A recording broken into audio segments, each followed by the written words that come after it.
جنوبی افریقہ نے پاکستان کو پہلے ٹی20 میچ میں 11 رن سے شکست دے دی۔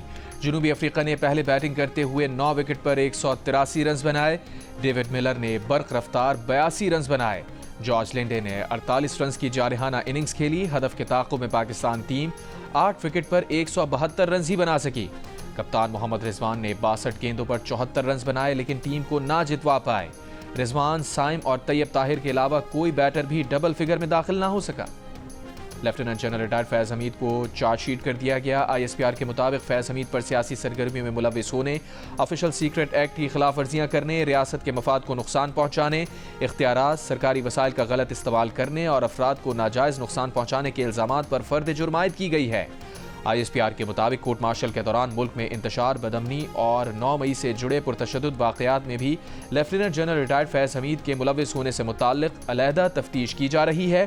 ISPR نے کہا فیض حمید کو تمام قانونی حقوق فراہم کیے جا رہے ہیں۔ فیض حمید کے خلاف فیلڈ جنرل کورٹ مارشل کی کارروائی 12 اگست 2024 کو شروع کی گئی تھی۔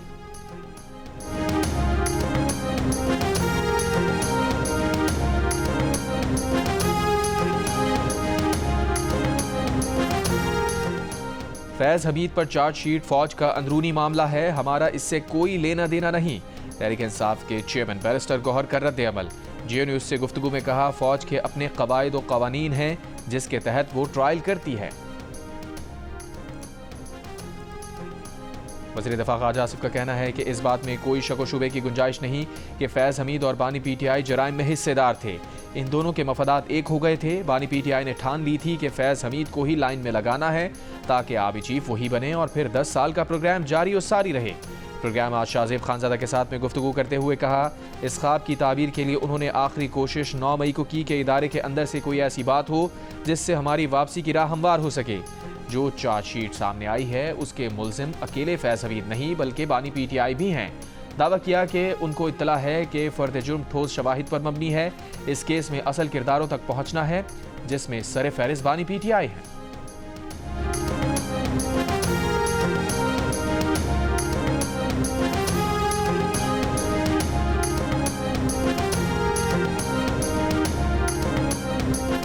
رہنما PTI شیر افضل مروت نے کہا ہے کہ ISPR کی پریس ریلیز نے یہ پیغام دیا ہے کہ فیض حمید کے معاملات سے ہماری جان چھوٹنے والی نہیں ہے۔ کوشش کی جا رہی ہے کہ لگے ہاتھوں بانی PTI کے لیے نیا اور سنجیدہ مسئلہ پیدا کیا جا سکے۔ پروگرام آج شاہ زیب خانزادہ کے ساتھ میں گفتگو کرتے ہوئے کہا ریٹائرڈ فوجی افسر کی معاونت ٹھوس ہونی چاہیے، صرف ہمدردی کافی نہیں ہے جس کے کوئی شواہد نہیں ہیں، اور اگر شواہد ہوتے تو ان پر لازم تھا کہ 9 مئی کے فوراً بعد سامنے لاتے۔ مزید کہا کہ فیض حمید ہمارے لیے اتنے ہی نقصان دہ رہے جتنے جنرل باجوہ تھے۔ فیض حمید کی قربت کی وجہ سے ہمیں رجیم چینج آپریشن میں بھی قیمت ادا کرنا پڑی۔ فیض حمید کی وجہ سے ہم پھنسے ہوئے ہیں، ان کی وجہ سے ہمیں کوئی فائدہ نہیں ہوا۔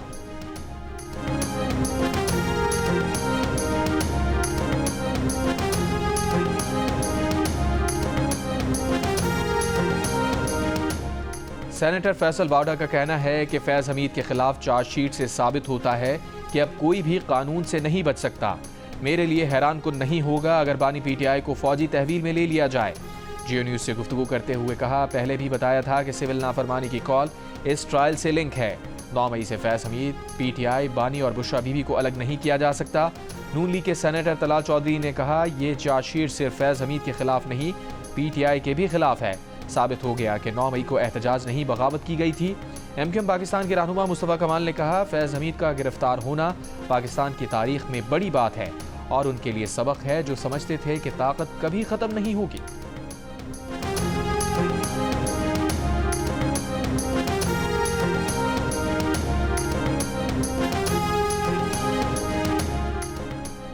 سانحہ 9 مئی کی عدالتی تحقیقات کے لیے بانی PTI کی درخواست ابتدائی سماعت کے لیے منظور۔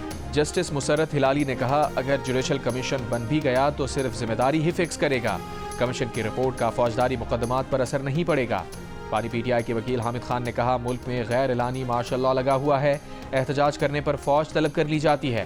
جسٹس محمد علی مظہر نے کہا فوج تو آرٹیکل 245 کے تحت طلب ہوتی ہے، اگر آپ اسے مارشل لاء کہتے ہیں تو پھر آرٹیکل 245 بھی چیلنج کریں۔ جسٹس جمال مندوخیل بولے آپ مارشل لاء کہہ کر سویپنگ بیانیاں دے رہے ہیں، کیا کسی اتھارٹی کا کوئی ایسا حکم موجود ہے جسے آپ چیلنج کر رہے ہیں؟ مزید سماعت غیر معینہ مدت تک ملتوی۔